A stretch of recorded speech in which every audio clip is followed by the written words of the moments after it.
नमस्ते दोस्तों, जैसा कि आप सभी लोग जानते हैं कि अभी गोल्ड के प्राइसेस बहुत ज्यादा बढ़े हुए हैं। लेकिन दोस्तों, आप में से बहुत सारे लोगों को आज भी ऐसा लगता है कि गोल्ड के प्राइसेस जो है एमसीएक्स के द्वारा जो है इंडिया में सेट किए जाते हैं। जो एमसीएक्स पे प्राइस चलते हैं उसी के अकॉर्डिंग जो है इंडिया में प्राइस होने चाहिए। लेकिन दोस्तों, मैं आप लोगों को ये बता देना चाहता हूँ कि एमसीएक्स के थ्रू कभी भी गोल्ड के प्राइसेस जो है सेट नहीं किए जाते हैं। वर्ल्ड में, ऑल ओवर वर्ल्ड में गोल्ड के प्राइसेस जो है एलबीएमए द्वारा जो है सेट किए जाते हैं। और उसके अलावा जो भी देश एलबीएमए से गोल्ड लेता है या फिर एलबीएमए के जो एसोसिएट मेंबर्स है उनके द्वारा जो गोल्ड लेता है, तो उसके द्वारा जो है उस गोल्ड पे इंपोर्ट ड्यूटी या फिर सेस या फिर मान के चलिए हमारे यहाँ जीएसटी है, किसी दूसरे कंट्री में टैक्स होगा, तो वो कितना टैक्स फिर इंपोर्ट ड्यूटी देते हैं, इसके ऊपर जो है गोल्ड के प्राइसेस डिपेंड करते हैं। तो दोस्तों, आप लोगों के मन में ये सवाल जरूर होता होगा कि गोल्ड के प्राइसेस ऊपर नीचे क्यों होते हैं और कैसे होते हैं, उसके पीछे के कारण क्या है। तो देखिए दोस्तों, सबसे पहला कारण है डिमांड एंड सप्लाई।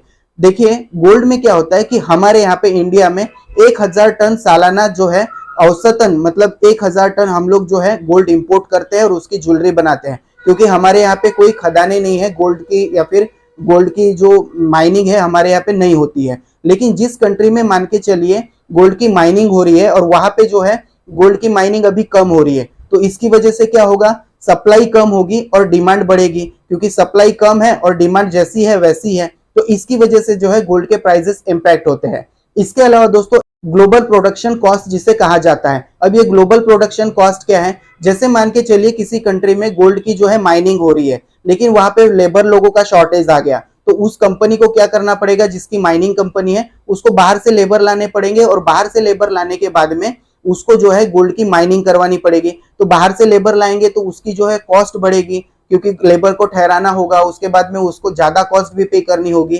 तो इसकी वजह से कॉस्ट में जो है प्राइस में इफेक्ट पड़ता है, गोल्ड की माइनिंग महंगी हो जाती है, और इसकी वजह से जो है आप लोगों को भी गोल्ड महंगा मिल सकता है। इसके अलावा दोस्तों, इंडस्ट्रियल यूजेस। अब इंडस्ट्रीज जितने अच्छे से काम करेगी, जैसे एप्पल के फोन इतने महंगे क्यों है, क्योंकि उसके मदरबोर्ड में जो है, या सर्किट जो है मदरबोर्ड के, वो गोल्ड से कनेक्टेड होते हैं। इसकी वजह से एप्पल के फोन महंगे होते हैं। अब एप्पल बनता कहाँ है, एप्पल बनता है चाइना में।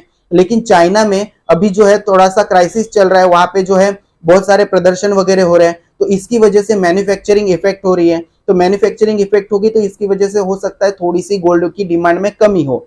लेकिन जब ये गोल्ड की डिमांड बढ़ेगी तो इसकी वजह से क्या होगा, गोल्ड के प्राइसेस भी बढ़ेंगे। इसके बाद दोस्तों, इन्फ्लेशन या बढ़ती महंगाई भी एक कारण होता है गोल्ड के प्राइसेस कम ज्यादा होने का। इन्फ्लेशन अगर किसी कंट्री का बढ़ता है तो क्या होगा, इन्फ्लेशन अगर बढ़ेगा तो चीजों के दाम जो है महंगे होंगे, और चीजों के दाम अगर महंगे होंगे तो चीजों की जो मांग है उसमें कमी आएगी, और चीजों की मांग में कमी आएगी तो जो लोग जो चीज वो बाई करना चाहते हैं उसके, अगर उसने शेयर बाई करके रखे हैं किसी भी इन्वेस्टर ने, तो शेयर में प्राइस में जो है कमी आएगी। तो शेयर प्राइस में जब कमी आएगी, इसकी वजह से वो क्या करेगा, जो इन्वेस्टर है वो शेयर मार्केट से अपना पैसा निकाल के गोल्ड में इन्वेस्ट करेगा। तो इसकी वजह से क्या होगा, गोल्ड के प्राइसेस बढ़ेंगे, क्योंकि उसको कहीं ना कहीं ये लगेगा कि इन्फ्लेशन आ रहा है, मतलब इन्फ्लेशन बढ़ रहा है, इसकी वजह से जो है शेयर मार्केट क्रैश हो सकता है, या फिर शेयर मार्केट जो है प्राइस उसके कम हो सकते हैं। तो इसके लिए जो है लोग गोल्ड में जो है इन्वेस्ट करना शुरू कर देते हैं, क्योंकि गोल्ड को जो है इन्फ्लेशन का जो हेज की तरह यूज किया जाता है। तो इसके लिए भी दोस्तों गोल्ड के प्राइसेस में जो है उतार चढ़ाव हम लोगों को देखने के लिए मिलते हैं। इसके बाद में दोस्तों, इंटरेस्ट रेट भी एक कारण हो सकता है। हालांकि हमारे इंडिया में तो उतना कुछ इंटरेस्ट रेट, या फिर आरबीआई अपना जो है इंटरेस्ट रेट बढ़ाती है घटाती है, हम लोगों को उतना कुछ पता नहीं होता है। लेकिन फॉरेन कंट्रीज में इन सारी चीजों का बहुत जो है ध्यान रखा जाता है। अगर किसी बैंक ने, मान के चलिए आरबीआई ने इंटरेस्ट रेट बढ़ाए हैं, तो लोग क्या करेंगे, गोल्ड में से अपना जो है पोजीशन निकाल के उसके बाद में जो है जो सेविंग अकाउंट है उसमें पैसा डालना शुरू कर देंगे। तो इसकी वजह से क्या होगा, गोल्ड की डिमांड में थोड़ी सी कमी आएगी, गोल्ड के प्राइस जो है थोड़े से कम हो जाएंगे। तो दोस्तों, ये सारे कारण हैं, कोई भी एक कारण नहीं है गोल्ड के प्राइसेस कम या ज्यादा होने का। इसके अलावा दोस्तों, डॉलर वर्सेस रुपीस का भी एक फैक्टर होता है। जैसे मान के चलिए हमारा रुपीस, अभी हम लोगों को $1 के लिए 82 रुपीस देने पड़ रहे हैं। अगर मान के चलिए अगर $1 के लिए हम लोगों को 85 रुपीस देने पड़े, तो जाहिर सी बात है हम लोगों को जो है डॉलर ज्यादा खर्चने पड़ेंगे गोल्ड ज्यादा इंपोर्ट करने के लिए। तो ये भी एक फैक्टर होता है गोल्ड के प्राइसेस कम या ज्यादा होने का। अब दोस्तों, आप लोगों का एक सवाल हो सकता है कि इंडिया के अलग अलग शहरों में अलग अलग गोल्ड के प्राइसेस क्यों होते हैं। तो देखिए दोस्तों, इंडिया के अलग अलग शहरों में गोल्ड के प्राइसेस अलग अलग होने का कारण ये है कि जैसे गोल्ड एक जगह पे इंपोर्ट होता है, जैसे हम लोगों ने मान के चलिए एलबीएमए से गोल्ड बाई किया, एलबीएमए ने जो गोल्ड है वो मुंबई के पोर्ट पे जो है डॉक कर दिया। अब वहां से जो है ऑल ओवर जो इंडिया है वहां पे जो है गोल्ड की सप्लाई करनी है, लेकिन अगर सप्लाई चेन मजबूत नहीं होगी, क्योंकि गोल्ड एक बहुत महंगी चीज है, तो उसकी सप्लाई चेन एकदम मजबूत होनी चाहिए। इसी के साथ साथ अगर गोल्ड को अगर हम लोगों को एक जगह से दूसरी जगह पहुंचाना है तो उसके ऊपर इंश्योरेंस भी होता है। तो इसकी वजह से क्या होता है कि ट्रांसपोर्टेशन कॉस्ट उसमें एड ऑन हो जाते हैं। इसकी वजह से इंडिया के हर स्टेट में आप लोग लगभग देखेंगे गोल्ड के प्राइसेस थोड़े बहुत कम ज्यादा होते हैं, बहुत ज्यादा तो नहीं, लेकिन 1000 रुपए के आसपास, 1000 रुपए के अंदर जो है आप लोगों को कम ज्यादा गोल्ड के प्राइसेस देखने के लिए मिलते हैं। अब दोस्तों आप लोगों का ये सवाल हो सकता है कि आखिर गोल्ड के प्राइसेस सेट कैसे होते हैं। ये सारे आपने कारण बता दिए, उसके बाद में गोल्ड के प्राइसेस सेट कैसे होते हैं। तो देखिए दोस्तों, LBMA करके एक संस्था है, लंदन में इसका मुख्यालय है, और यहाँ पे LBMA रोज इंडियन समय अनुसार सुबह लगभग 9:30 बजे और शाम को लगभग 3:30 बजे गोल्ड के प्राइसेस जो है डिस्क्लोज करता है। अब ये जो गोल्ड के प्राइसेस डिस्क्लोज करता है, इसके बाद में जो एसोसिएट मेंबर है LBMA के एसोसिएट मेंबर या बैंक्स वहां से गोल्ड लेते हैं, और वो जो बैंक है जहां पे उनको सप्लाई करना है वहां पे सप्लाई करते हैं। जैसे फॉर एग्जांपल आप LBMA प्राइस टुडे करके गूगल पे सर्च कीजिएगा, वहां पे आप लोगों को investor.com करके एक साइट मिलेगी, मैं यहाँ पे स्क्रीनशॉट लगा दूंगा, वहां पे जाके आप चेक कर लीजिएगा कि आज के गोल्ड के प्राइसेस क्या है।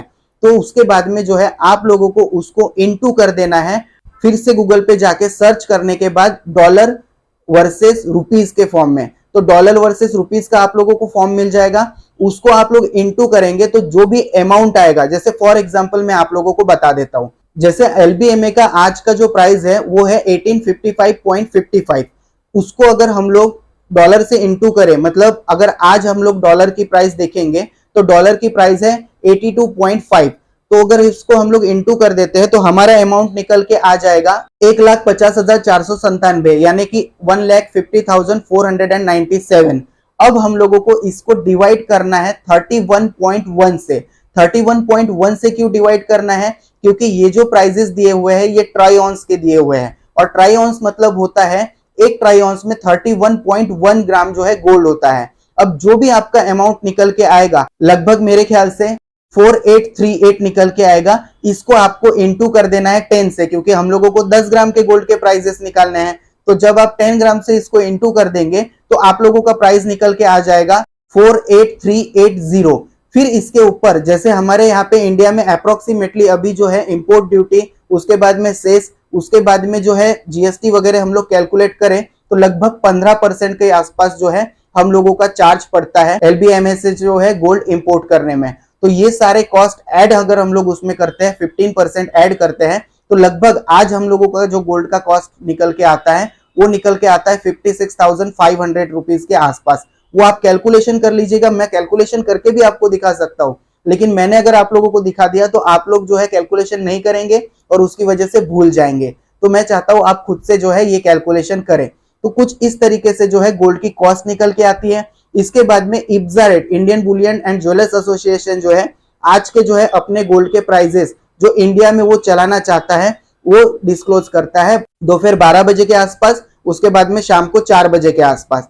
इसके बाद में दोस्तों ऑल ओवर इंडिया में जो है अलग अलग जो यूनियंस है, जो ज्वेलरी के बुलियंस एंड ज्वेलर्स एसोसिएशन है, इसके बाद में IBZA जब रेट डिस्क्लोज करेगा उसके बाद में अपने जो रेट है वो डिस्क्लोज करते हैं, और इस तरीके से ऑल ओवर इंडिया में जो है गोल्ड के प्राइसेस सेट होते हैं। तो दोस्तों उम्मीद करता हूँ ये जानकारी आपको पसंद आई होगी, और कल की वीडियो में मैं आप लोगों को बताने वाला हूँ कि MCX के टिप्स और ट्रिक्स देके लोग कैसे जो है यूट्यूब पे आप लोगों को बेवकूफ बना रहे हैं। ये सारी चीजें जो है हम कल की वीडियो में डिस्कस करेंगे। ये वीडियो पसंद आया हो तो लाइक कर दीजिए, दोस्तों के साथ शेयर कर दीजिए, और चैनल पे नए हैं तो सब्सक्राइब कर दीजिए। आज के लिए बस इतना ही, थैंक यू।